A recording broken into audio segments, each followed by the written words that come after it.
I want to remind you that Hammond Communications posts a recording of these news conferences in the NCAA Digital Media Hub at ncaa.veritone.com. Transcripts are provided by ASAP and will be posted shortly. Tony, give us an overview, please.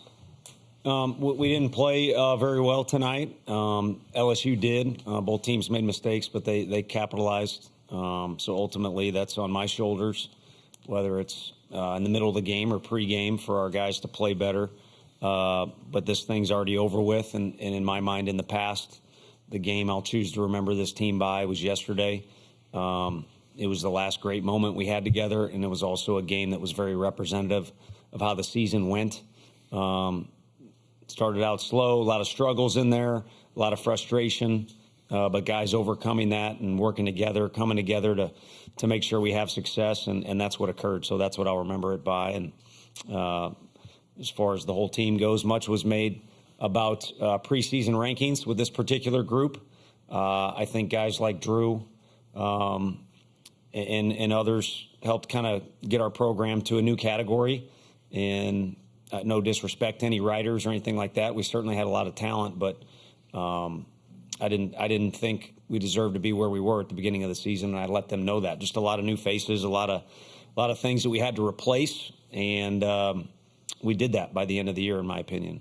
I know we won't be one of the last two teams standing because number 2 was our highest preseason ranking, but we kind of challenged these guys to actually become that. And, maybe we are, at least top 5 or somewhere in that category. Again, no disrespect to anybody else. So that's what I remember this team for. And our program needs to get better, but this was a group that helped our program improve, no question, and did some things that others have never done. Okay, we'll open up for questions for the student athletes now. Again, raise your hand. Give us your name and affiliation and to whom you're asking the question. We'll start here with you. Ryan Schumpert, Rocky Top Insider. Drew, just what will you remember the most about this season and this team?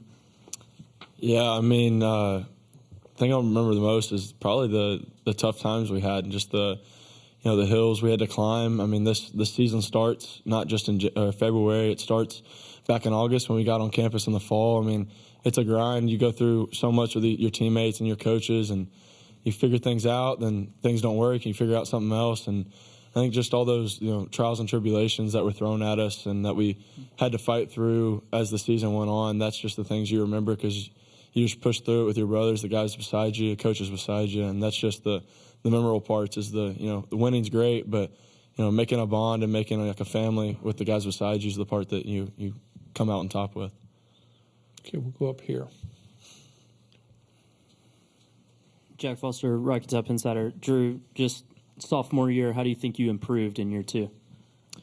Yeah, I mean, we attacked the off season. Obviously, you want to be better every year. Just try to be more precise. Try to take care of my body a little more than I did last year. Really tried to step into being more of a leader on the team. Showing the right ways for guys like AJ coming in, a freshman. He's stepped up in a big role, and it's just been fun seeing guys like that. But I feel like just filling in my role as a guy on this team that can influence others, and I think that's just the biggest thing I've taken away this year. Okay, next question for you have somebody. Okay, back to Ryan. AJ, just how were you able to handle the emotions and kind of your first big leverage postseason moment, and what did you have working for you? Yeah, I thought everything was working pretty well. It was a short warm-up, but just going out there, just trying to breathe and bring myself down to normal heart rate and stuff like that. Just really focused on breathing, and me and Cal, and it kind of all just worked out. Okay, go right here.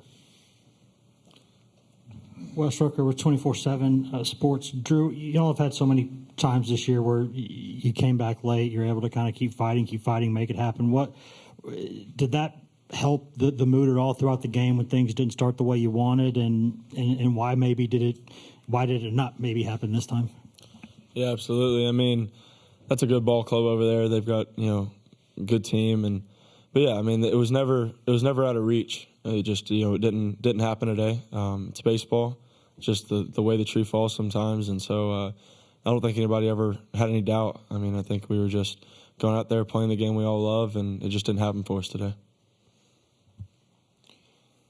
Okay, any more questions for the student athletes? Guys, you had a great season. Thank you for coming up. Thank you.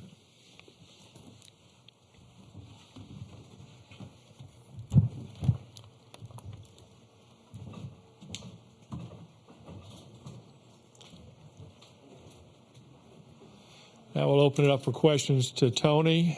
Again, raise your hand and we'll get to you, and we'll start with Kendall. D1 baseball. Tony, just from the dugout perspective, what were you seeing from Ackenhausen that he was just unable to let you guys kind of get in a groove offensively?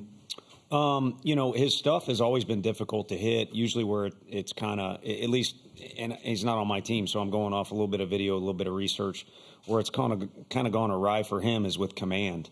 And he had excellent command at the start of the game. And then as the game waned on a little bit, there were some mistakes he made out of the zone, whether it be hit by pitch or something like that.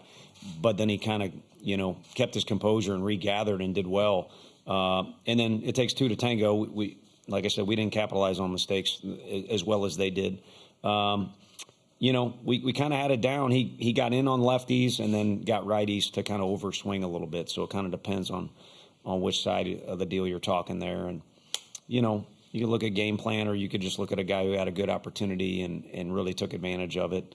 Wasn't going to be an easy day to score runs, and nothing to show for it. And for our team, a lot of times when it was tough out of the gate, we just needed one thing to happen, then it kind of came, not necessarily like an avalanche. And who knows, maybe we get that one little moment. Things are different, but we did not. Okay, go up here to Ryan.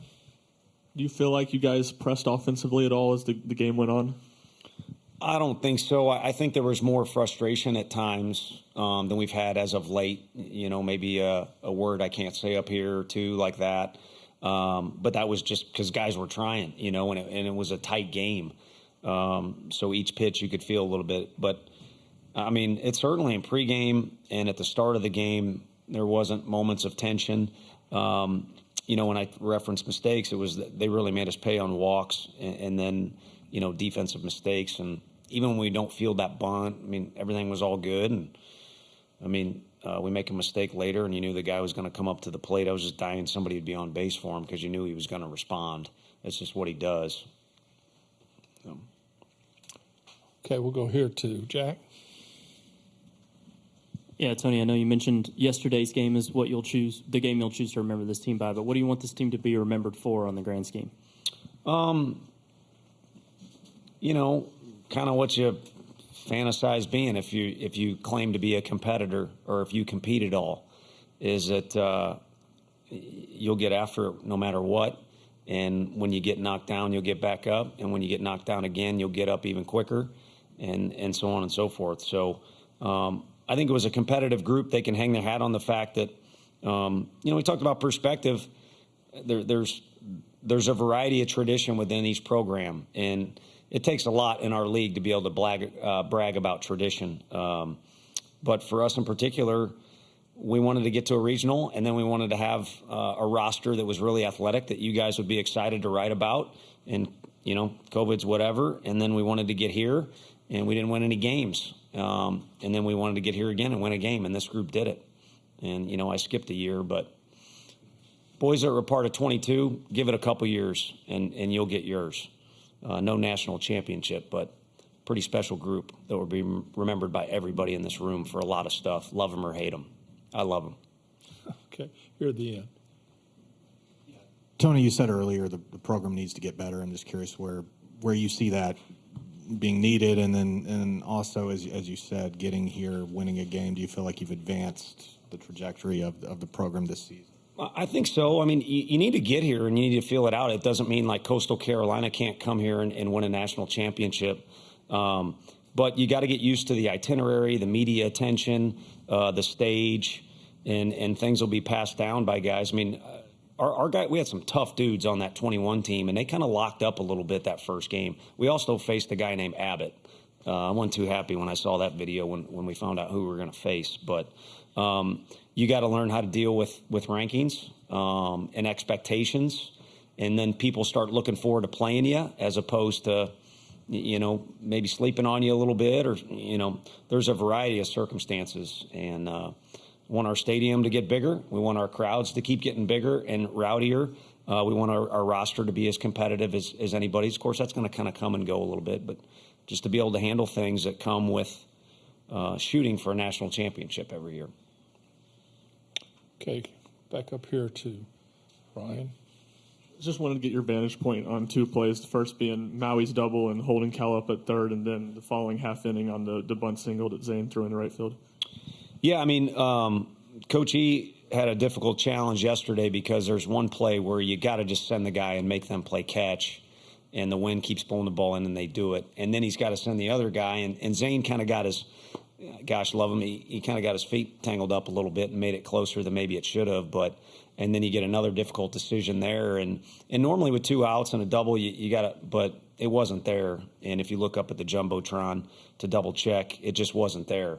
And we got a really good hitter coming up next that had a heck of a night the first time we played these guys, and just a little bit of difficulty tonight. So what was your second question? On the bunt and Zane threw in the right field, did you like him to eat that?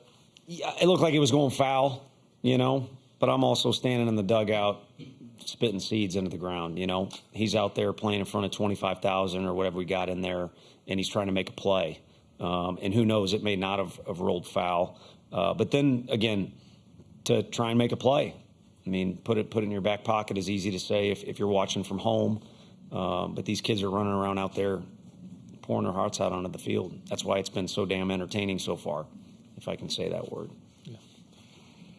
Jack, this will be our last question for Tony. On that note, Coach, your teams in the last 3 to 4 years have played with such emotion and passion. I think it's contagious around the sport of college baseball.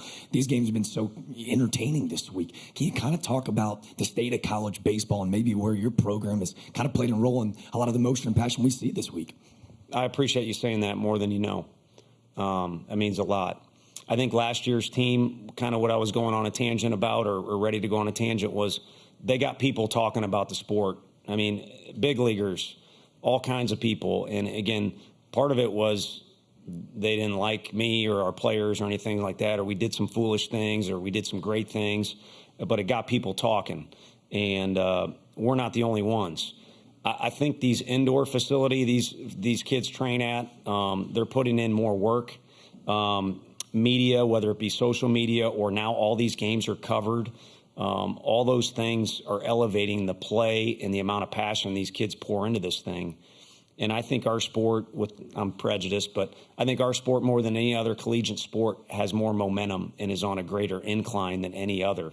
And this thing here has become an absolute party in Omaha. They do a good job of hosting it, but the trajectory is not going to slow down. And this thing had a lot of star power, maybe more star power than any other one at this. You guys would know better than I. So why can't next year have even more star power? Having said that, hopefully Florida's not here. That big old first baseman, though, is probably be a good guy to have around here. We got a couple, too, though. Tony, thank you. Thank you. Congratulations again. Appreciate you. Yeah.